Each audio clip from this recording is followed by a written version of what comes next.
Let me ask I you mean, this. Do any of you guys think that Anthony Joshua has lost his popularity because of his two losses? no. There you go. There it goes back to answering the whole about the stigma of being undefeated. Here he Hmm. is, has two losses, and he's still one of the most popular fighters in the world, Yeah, But because yeah, if he came to the United States and fought Wilder, it'd be a fucking huge fight. without a doubt. Without Huge. a doubt.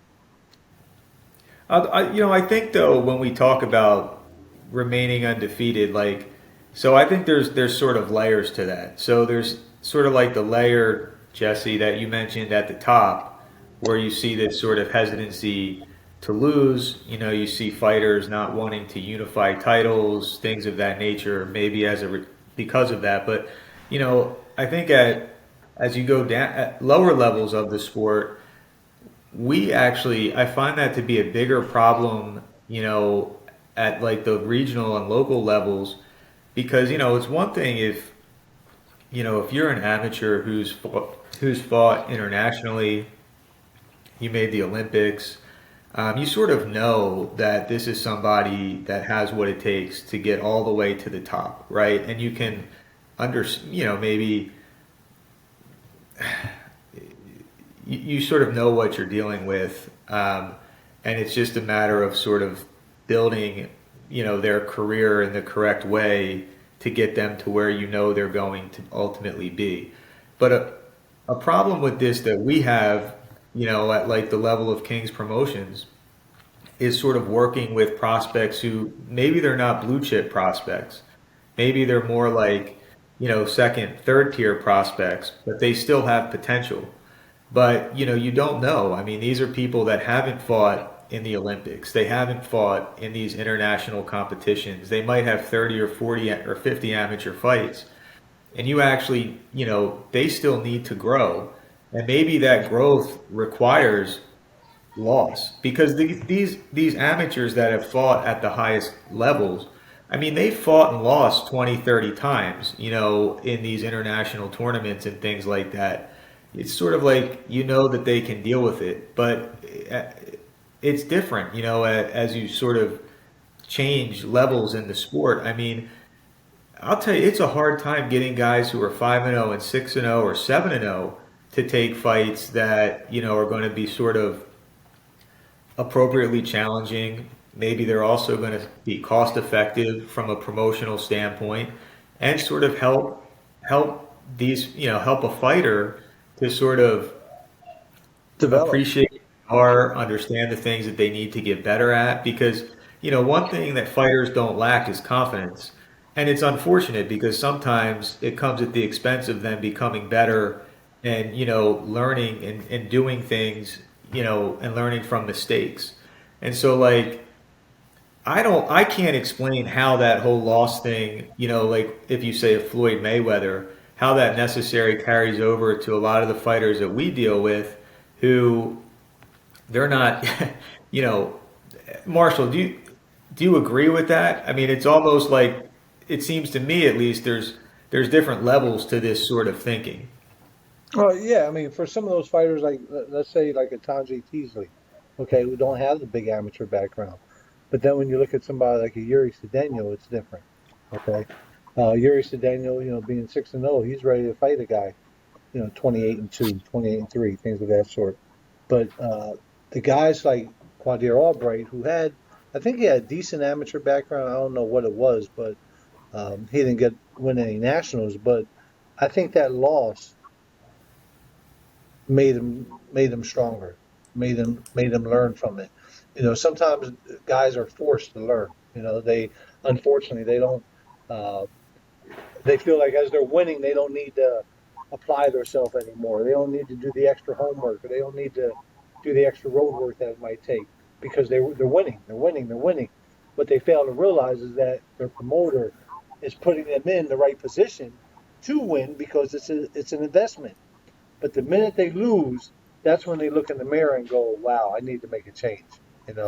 Sometimes they look in the mirror and blame themselves and make those changes. Other times they look in the mirror and they want to blame me or their trainer or whoever else. So It's really important sometimes to see how they grow from that. As Andrew mentioned earlier, Alicia, when she lost her first fight, look what she did from there. She went on to become undisputed from there. So it's really a matter of the individual and how they grow from it. Yeah, Andrew, I'm gonna have to say that I agree with what you were saying because I was a licensed matchmaker in the state of Nevada for 3 years, and there would be times where I would want a 8-0 kid fight a 7-0, and the B side kid would say, "Well, I'll just fight him later in my career," and it's like, but there's no money behind you. You're 7-0 over 4 or 5 years. He's 8 or 9-0 in the last 2 years. There's no money for it to be later in your career. It's just not going to happen. Or there'd be, we'll just say a 9-0 kid, and I'd be like, hey, this kid's 10-1. It'd be a good fight. And then the 9-0 kid's like, well, why do I got to fight him now? Can't we? Let's just wait. Let's just get someone different. And it's like, it doesn't really work that way. There's not just a Rolodex and a plethora of fighters who are raising their hand for every show. Mhm. And It's like we want you to fight this so we can all discover what we all got.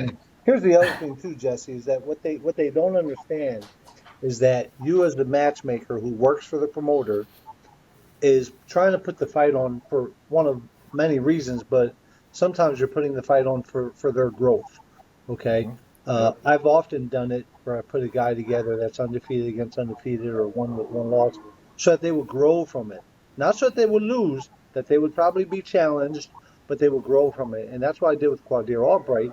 I put him in with a tough Mexican kid who I felt like Quadir would win this fight, but it's going to be a fight that he's going to have to dig deep and learn how to do things differently. He's going to have to learn to box. He's going to have to learn to hold. He's going to have to learn to walk the guy back. He didn't do that in that fight.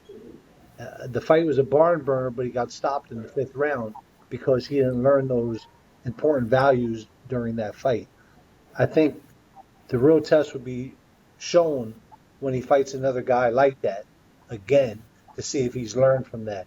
And one thing they don't realize is when you're making those matches, you're doing that for their development, for the promoter's development, for the promoter to build his business. Because as the fighters win, we win. You think we want them to lose? We don't want them to lose. We want good quality fights, but we want our fighters to grow. And they don't have that opportunity to grow in the amateurs no more because they're pros now. So we have to do our very best to put them in the right fights to help them grow. And I've learned that over the years from watching Brad Goodman do things. If a fighter, and I've also heard Carl Moretti tell me before as well when we were with Top Rank, if the fighter's struggling with the guy who moves, get him another guy who moves. Learn him, get him someone in the gym who he's practicing with so he can learn from that. So. And I don't think it's important for a fighter to take 3 steps.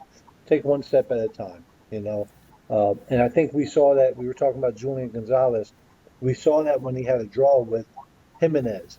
Jimenez later on moved up 5 pounds and went on to beat James Bernardin later on. So I've seen growth in Julian from that draw. Would you agree with me, Andrew?